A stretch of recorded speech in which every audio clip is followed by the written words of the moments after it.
Okay, so we want to set up a dual monitor display. So what we're going to do is we have a mini display port to a full display port. So we're going to go ahead and we're going to plug these into the monitor. And we'll be using the mini display port first.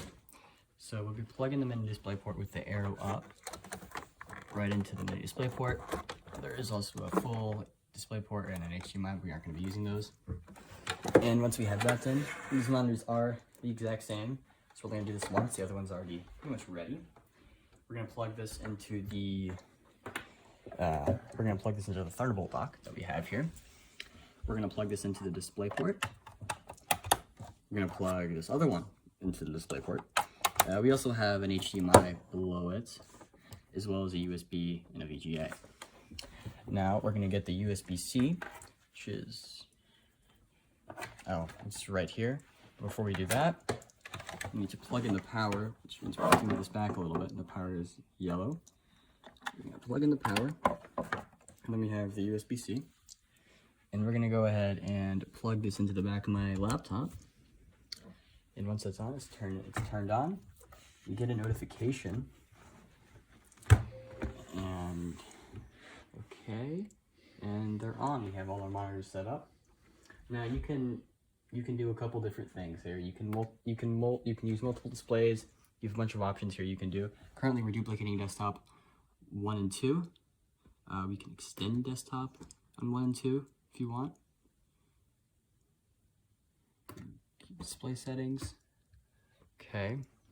You can also go up and you can hit identify. It'll show 3, 1, and 2. Do that again. 3, 1, and 2.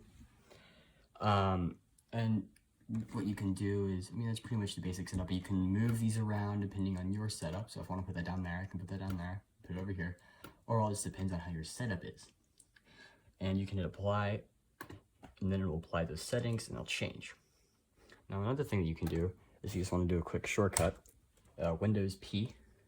You can do the same options as you could basically. You can duplicate, you can extend, and you can use your second screen only. And that is how you set up a dual monitor setup, or a tri-monitor, I guess.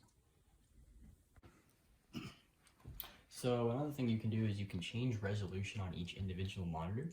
So if I'm clicking monitor 3 here, you can see that it is 920 by 1080. And if I click monitor 1, it is the exact same. These are the two identical monitors here. However, if you click 2, which is my laptop, you'll notice that it is a much higher resolution.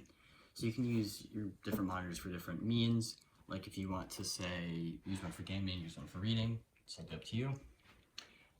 Also you notice that box number 2, which is this one that we're currently on, is a lot bigger. That's because it's set at a higher resolution than the others. And that is just, that's just another thing you can do with the monitors.